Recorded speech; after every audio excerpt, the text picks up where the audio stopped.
Today I'm testing the best roasted potato recipes from Serious Eats, Epicurious, Bon Appetit, and America's Test Kitchen. I'll cover the key techniques used in every recipe, and then I'll evaluate each one in terms of 4 factors: flavor, texture, presentation, and difficulty. So by the end of this video, you will know exactly how to make the best crispy roasted potatoes of your life. First up, we are making America's Test Kitchen's crisp roasted potatoes. The recipe author is not listed on the ATK website, so if you happen to know who developed this recipe, please let me know in the comments. Start by adding a rimmed sheet pan to the bottom rack of your oven and turn the heat to 450 degrees Fahrenheit. We're slicing up some Yukon Gold potatoes into 1/2-inch thick rounds and then parboiling them in a pot of salted water. Parboiling helps the potatoes cook through somewhat before they get added to the oven. If you skip parboiling and just start to roast the potatoes while they're still raw, the exterior would get burnt before the interior cooked through, so this is a crucial step. To test if the potatoes are done, just pierce 1 or 2 of them with a paring knife, and if there's a little bit of resistance in the interior, you are all set. Looks good. The other benefit of parboiling is that it loosens up a little bit of that starch on the surface of the potatoes, which is going to help them get crispy in the oven. This recipe enhances this effect by adding oil and salt to the hot potatoes and tossing them with a silicone spatula. After a couple minutes, you can really start to see that starchy coating. It's kind of like a potato slip and slide. The sheet pan should be ripping hot by now, so carefully remove it from the oven and drizzle a tablespoon of olive oil over the surface, and then spread out the potato rounds into an even layer. The potatoes need about 35 to 45 minutes in total in the oven. You want to flip them once halfway through so that they cook and brown evenly on both sides. Ooh, look at that, nice golden brown. A bit more salt and some freshly cracked pepper, and we are all set. It's not earth-shatteringly crispy, but it is quite good. The flat shape seems to work really well because most of the surface area got browned, and they aren't too big or thick, so there's a nice ratio of crisp outside relative to that creamy interior. These are delicious plain, but they go great with homemade aioli as well. That's really nice with the aioli, not surprising. Next, we're making the best crispy roast potatoes from Serious Eats, which was developed by Kenji López-Alt. This recipe is like if you took the ATK recipe and dialed the science up to an 11. This recipe calls for either russet potatoes or Yukon Gold potatoes, and I used a mix so that I could get a complete picture of the recipe. Quick sidebar, the potato you choose is going to make a big difference in the final dish. That's because russet potatoes have a very high starch content, so they can get really crispy on the outside, but they have almost no flavor and the inside texture is fluffy and even a bit dry. In contrast, Yukon Gold potatoes are very flavorful and they get creamy on the inside, but they don't get as crisp on the outside because they have a lower starch content. All right, back to the recipe. Like the ATK recipe, this one starts by parboiling the potatoes, but with 2 differences. First, Kenji starts with boiling water, not cold water, and second, he adds a 1/2 teaspoon of baking soda to the water. There's a whole bunch of interesting science behind this, but for our purposes, all we need to know is that it promotes more of that starchy slurry, which helps us get a crispier potato in the oven. While the potatoes are parboiling, we'll make an infused garlic rosemary oil. It's actually a pretty clever idea. You'll pour the infused oil over the potatoes for the roasting process, but you'll reserve the actual fried garlic and rosemary in a mesh strainer and then add those back to the potatoes at the end so they don't burn in the oven. The potatoes are done simmering, so we'll let some of the moisture evaporate for 30 seconds or so and then transfer them to a bowl with the infused oil as well as salt and pepper. To promote even more of that starchy paste, Kenji's recipe calls for shaking the bowl quite vigorously until you get a layer of like mashed potatoes on the potatoes themselves. These are gonna go in a 450 degree oven for 20 minutes. Then you're gonna flip the potatoes and add them back to the oven for another 30 to 40 minutes, shaking the pan about every 10 minutes until the potatoes are deeply golden brown.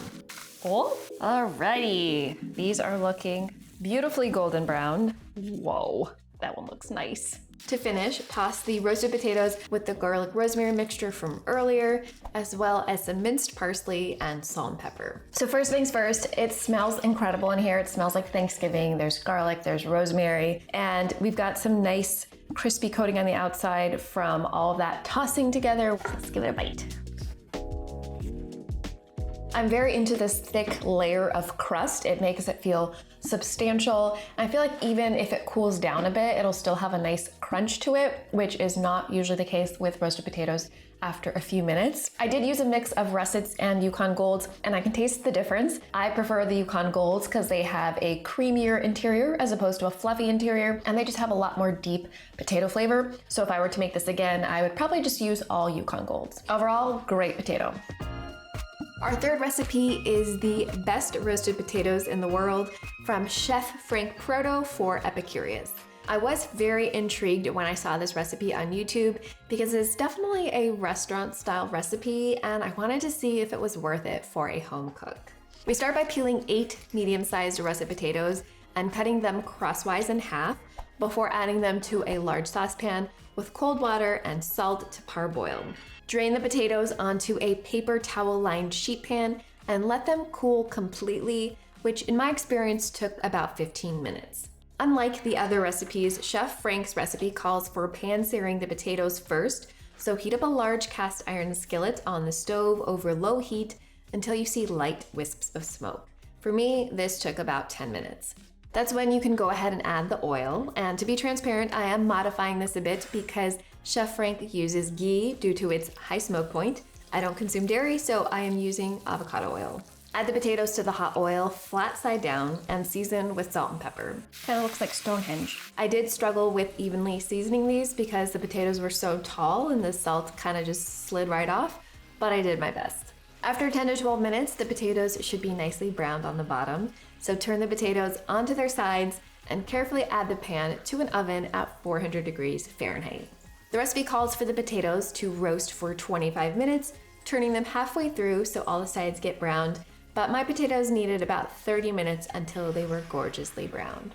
To finish, sprinkle with some salt as well as chopped parsley and chives. So the first thing I'm noticing is just that this is a beautiful potato. It's impressive in size, it's got some heft to it. I feel like if you brought it to your holiday table, everyone would be super impressed. But of course, we have to taste the potato. So I really love the exterior crust. The texture is great. You can see it's kind of nice and thick, and that happened because of the pan searing, which I suppose is sort of cheating since it's roasted potatoes we're comparing, but I'm gonna let it slide for the purposes of this video. Having had a few different pieces, I have to say I prefer the ones that are on the smaller side. The larger ones I feel like don't have as much of the crispy exterior ratio to the soft interior that I am looking for. So if I were to try this recipe again, I'd use smaller pieces. Next up, we have the perfect oven roasted potatoes recipe developed by Claire Saffitz during her time at Bon Appetit. Claire's recipe calls for small to medium-sized Yukon Gold potatoes that are about 2 inches in diameter. While this recipe doesn't parboil the potatoes like the other ones, you do get a similar effect using a very clever technique and just one sheet pan. You're gonna arrange the potatoes cut side down on your sheet pan and then pour in 1.5 to 2 cups of water. It should be enough to cover the baking sheet in a thin layer. Next, cover the baking sheet with foil and crimp the edges very tightly to create a seal. In the oven it goes at, I forgot there's water in it. Whoops, as I was saying, the pan's gonna go into the oven at 425 degrees Fahrenheit. Inside the oven, the water in the sheet pan is heating up and essentially steaming the potatoes, achieving a similar effect to parboiling. After 25 minutes, you can test for doneness by poking a few of the potatoes through the foil with a fork or a knife. They should slide in pretty easily. Easily? Let the potatoes cool for 5 minutes, and in the meantime, crank up the oven to 500 degrees Fahrenheit. Now this part's a little tricky, but we need to lift up the foil at one corner using tongs and peel it back just a little bit, and then drain the water into the sink. Bye-bye potato water. As you can see, the potatoes are not at all browned, but that is okay because we're going to roast them once more. Drizzle a 1/4 cup of olive oil over the potatoes and then season well with salt and pepper. Once the potatoes are cool enough, toss them with your hands to coat really well. Make sure the potatoes are facing cut side down once again and pop them in the oven for another 25 minutes or until the tops are golden and the bottoms are deeply browned and crispy. Ooh, These look nice. Okay, I may have baked these a little too long. I got distracted, but there are still some that look incredible. I mean, this is pretty good stuff. I'm very excited to try this. Gotta try it with the aioli as well. I love a Yukon Gold potato roasted in the oven. Delicious. This one's not like earth-shatteringly crispy or crunchy, but it was super easy to make. Just potatoes and oil and salt, and it was all in one pan, so I think that is a really nice selling point. I'm gonna do some tidying up and collect my thoughts, and I'll be back shortly with my ultimate roasted potato rankings. All right, I have eaten about 4 pounds of potatoes over the last couple days. It was a very delicious taste test, and I feel like I've also learned so much about roasted potatoes. No matter which recipe you choose to make, I think you will be pretty happy with any of them. With that said, I did promise to give you my thoughts on each of the recipes, so I've come up with a potato evaluation rubric based on 4 factors: texture, flavor, presentation, and ease of making the recipe. First up, we have America's Test Kitchen recipe.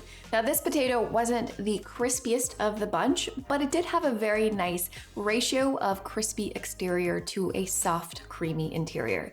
I think the thin slices and the flat surface area really helped it out. Flavor-wise, it's simple but tasty. A Yukon Gold potato doesn't need that much more flavoring, but it wasn't anything super fancy. In terms of presentation, I don't think it's the most beautiful dish, but I think it would be kind of fun if you have kids or if you're dipping it into something, because you can kind of like scoop it up. And overall, it was a very easy, straightforward recipe that I could make any time of the week. Next up, we have Kenji's recipe from Serious Eats. I was super excited to try this recipe because I know there's a lot of science that went into making it, and the texture definitely delivered. It had that beautiful, thick, crunchy coating that made it very satisfying to bite into. In terms of flavor, I loved the flavor from the Yukon Gold potatoes, not so much the russet potatoes. I liked the idea of the garlic rosemary oil and then adding it at the end. Ultimately, at the end though, the flavor was pretty subtle and I wanted a bit more of that. The major downside of this recipe though is that it takes kind of a long time to put together. There are multiple steps and multiple dishes, and it took me over 90 minutes from start to finish. Chef Frank's recipe from Epicurious was by far the most impressive looking potato.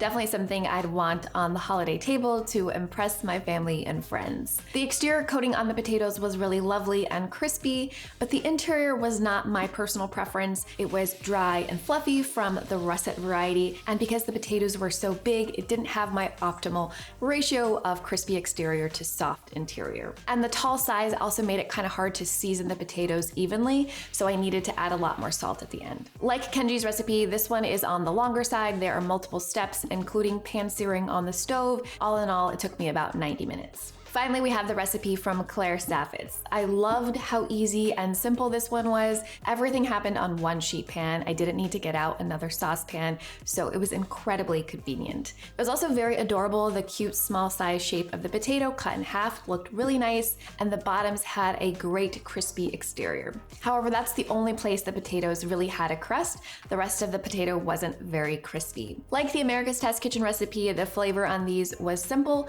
but delicious. Yukon Gold potatoes don't really need much more than salt and pepper. Now, if you wanted, you could take all of these numbers and average them out to get the highest rated recipe, but that kind of assumes that each of these factors should be weighed equally, and in my opinion, that's not always the case. For instance, on a weeknight, I'm going to more heavily weight the factor of ease over everything else. In this case, I would go for Saffitz recipe because it is so easy and requires just one pan. If I had a little extra time to do some more dishes, I'd make the America's Test Kitchen recipe. If I'm hosting a dinner party or cooking for the holidays though, I'm gonna be factoring in flavor, texture, and presentation more because I want to impress. And in those cases, I probably would go with Kenji's recipe or Chef Frank's recipe, but with Yukon Gold potatoes. Of course, you don't have to strictly follow any of these recipes, and you can tweak or modify them based on your potato preferences. That's actually what I did this morning, and it helped me come up with the ultimate roasted potato recipe, at least for me.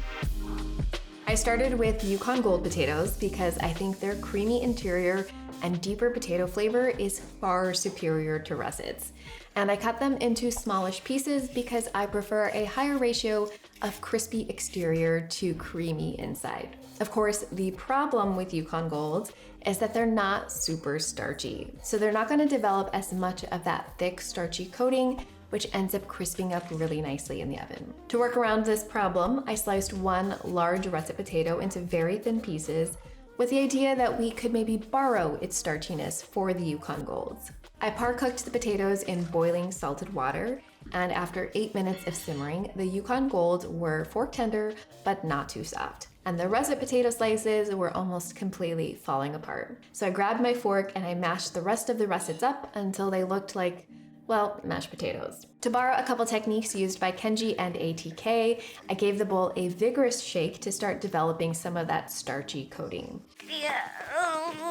Then I added in a generous amount of good quality olive oil, kosher salt, and black pepper, and used a silicone spatula to fold the potatoes really well until they were coated in a thick starchy layer. Rather than use a standard sheet pan, I am using a roasting pan that I had preheating in the oven for 10 or 15 minutes at 450 degrees Fahrenheit. In my test, the roasting pan retained heat a bit better, which helped with the overall browning and crispiness. If there's any extra mashed potato in the bowl, go ahead and use a small offset spatula or your fingers to rub it onto any of the potatoes that look like they could use a bit more coating. Like the recipes from ATK and Saffitz, I used the bottom rack of the oven so I could kickstart the browning process on the bottoms of the potatoes. After 20 minutes in the oven, go ahead and flip the potatoes with some tongs, then put them back in the oven for another 20 minutes until they're nicely golden brown. Now this part is optional, but I really love the flavor of rosemary with potatoes, so I wanted to see if I could get a stronger rosemary flavor. I finally chopped some fresh rosemary and coated it in just a little bit of olive oil to make a thick paste. I spooned that over the roasted potatoes and put them back in the oven for a final 7-ish minutes until they were deeply golden brown.